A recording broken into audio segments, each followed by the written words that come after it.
we got lots of people out here today. Our families are coming out here to enjoy the new, brand new library. Today we've got cornhole tournaments, we've got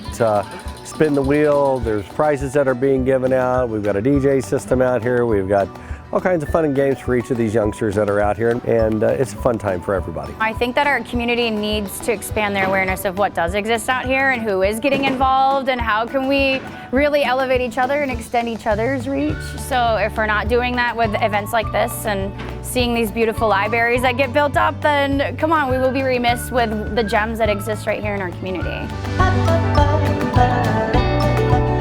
These facilities in one complex, it's a one-stop shop for our community members and our community leaders, so that we could all come to one location and collaborate and work together in one area without having to not only travel as far, but it gives the community a little bit easier resources to come to one place and find your answers there, and it makes it easier for everyone. I work with local high school students to empower them for tomorrow, essentially. So building life skills, workforce readiness skills, so we can solve youth employability and also reduce the crazy, tragic issues with mental health issues as well going on with our teens today. Pinal County is nice, family oriented, and we really try to work together with and collaborate with our businesses and our business leaders, and we try to bring everything to the community and bring it out here and show it out to everybody what we have and all the good resources that we have out here in Pinal County.